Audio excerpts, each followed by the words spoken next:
Hello guys, welcome to the channel. So this is my 2015 Transporter, which I'm sure you've all seen before and you know.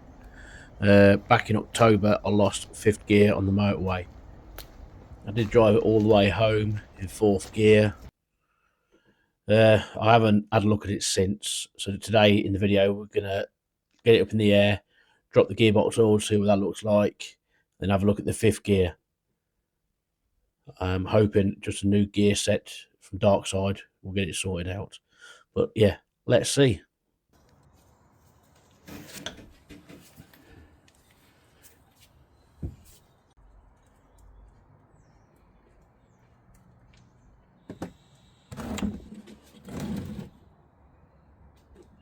Annoyingly, it looks fairly clean. Yeah. There's no grit in it. I expected bits of grit to come out and all sorts. Well, I say annoyingly, that's probably a good thing. Alright, so if we take this wheel off now, then it'll allow us access to the actual fifth gear housing. It'd be nice to put some bigger wheels in there. Some lowering springs. Some coilovers. So this is the fifth gear. It's on the end of the gearbox in its own casing. You don't actually have to take the whole gearbox apart. I've cheated and not even taken it off the van, hoping I can do it this way. So you don't need a lot of heat apparently to get these off. I've spoken to a Audi trained technician, and he reckons just with a hot air gun you've got enough heat to put into this gear for it to come off. But there's no gap at the back, so you can't get a pair of pullers on it. So your best bet is probably to get a pair of like just wrenches, like water pump pliers on it to pull it off. This here, I've got to take the synchro mesh off here first. Yeah, so I can get a pair of pullers on that because there should be enough room on that and pull that off. Now I've got a new synchro mesh to go on here, and then this here, this is the fifth gear. So hopefully that will come off quite easily. So yeah, so let's get the heat gun on it and see what we can do.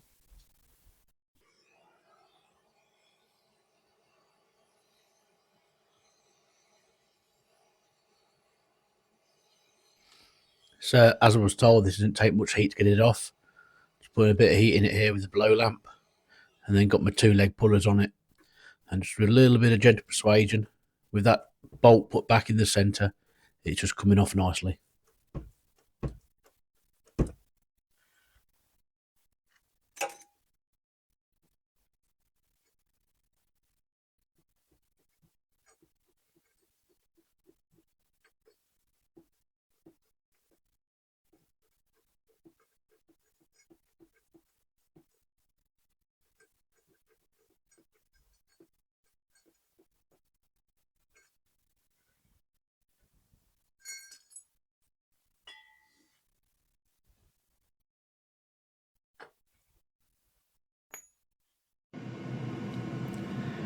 So this is the smaller part of the fifth gear.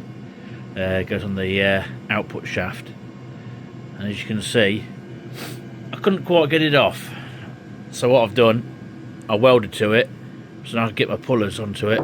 It's not prettiest weld because, well, it doesn't have to be, does it? And then that put enough heat in it, and it came straight off. So that's what it looks like, and that's what the new one looks like. So you can see how much of its teeth it's lost. And then we've got the new sort of input shaft part of the fifth gear, and we've got all the new synchro gear as well, new seals, new washer. So all the parts of the old one that I'm going to refit, I need to clean up because some of these bits I need to reuse. So I'm going to clean them up to get any debris off. Obviously I've got to reuse this casing, so this will need to get a good clean out. And also clean out as much of the gearbox as I can, try and flush some stuff through it, and then yeah, and then we'll start the fun process of putting it all back together again. So stripping down the gearbox, I didn't quite notice that the bearing for fifth gear on the main shaft had left the chat as well, so there was no bearing there. So I've left with two choices. replace the gearbox or rebuild it with new bearings.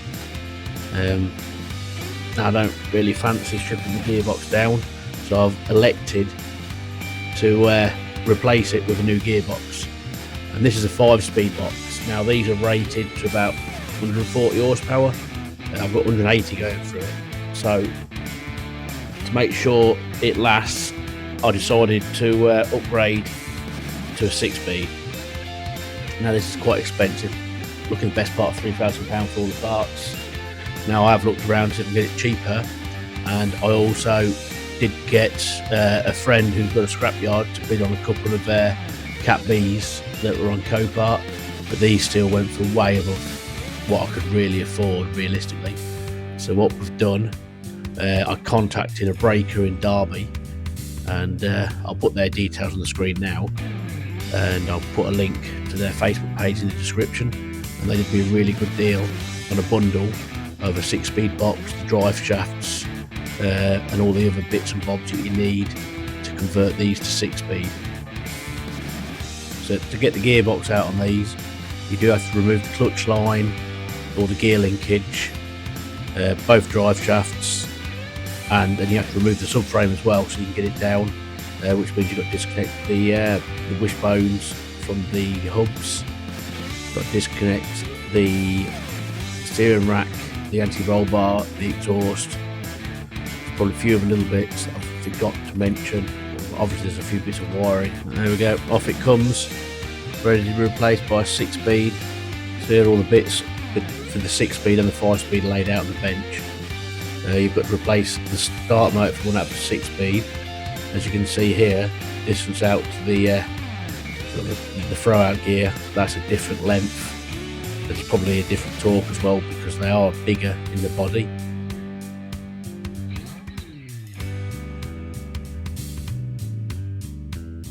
So the actual clutch plate itself, as you can see, there's a lot more meat on it on the 6-speed one, and then the actual shaft size through the centre of the clutch is a different size as well. So that's why you've got to replace the whole clutch.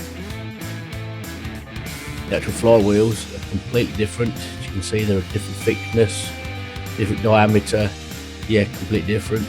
They're still a dual mass flywheel. This is the pressure plate off the 5-speed. As you can see, it fits within the bolt holes on the 6-speed flywheel, whereas the 5-speed one, that's right, 6-speed one, look, just drops on. So it's not just the start motor and clutch, etc. that's different. The drive shafts are also different as well. You can see the 5-speed and the 6-speed laid next to each other. 6-speed on the right there, 5-speed on the left. Subtle differences, only probably about 20mm difference in length. But the driver side one, 5-speed bolts into the box, and the 6-speed it slides onto a spline. So that's quite a difference there. You've got to change the gear linkages. The way they lay onto the box and connect to the box are slightly different as well. So 6-speed to the left, 5-speed to the right again, as you can see. So we're going to put some fresh oil in the gearbox, check the manual for how much it takes. I've put a little bit more than standard in, but that's just me being a bit nervous with already losing 2 gearboxes in this T5. So I've got the engine crane supporting the engine, so I can have the jack under the gearbox to lift it into place. Saves me trying to be Mr. Muscle. I did get some coilovers as well from the breakers, some second-hand Stance Plus ones, which is a good job because I don't think that would have passed its MOT.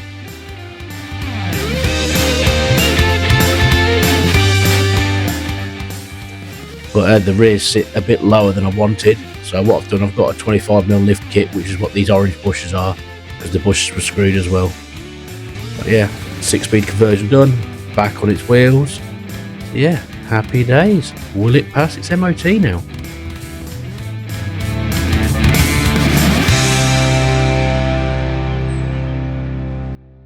Right, so the van has now got an MOT. It needed brakes and a ball joint and the suspension adjuster rings tightening up. Well, I just haven't quite nipped them up far enough. You know, little mistakes. But no. But now it's got an MOT. I'm going to give it a good clean. We have got new graphics to go onto it, so I'm going to get them graphics put on as well. But yeah, and then we'll go out for a nice drive on it and see how she goes. So yeah, let's get the sponges out and give him a clean. And yeah, we haven't forgot about this yet.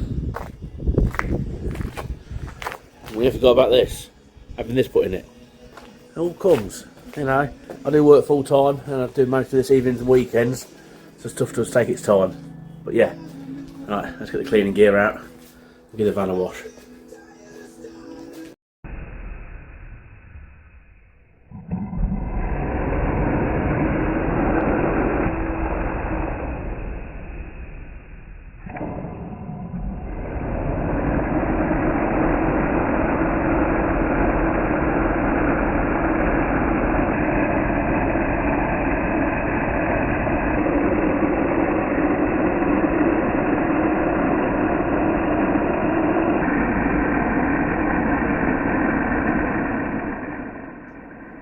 So the vinyls I ordered off eBay are really poor quality, thin, faded, look awful. So if anybody knows where I can get some decent graphics done locally, let me know please. Get down in the comments, message me, and let me know.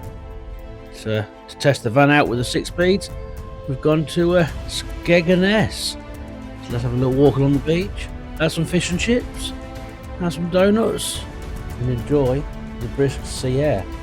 So yes, so now we've done about 100 miles with the 6-speed box and we've had no problems at all. So happy days. So that's it for this video. Thanks for watching. Don't forget to like, subscribe and all that yada yada yada. And I will see you in the next video.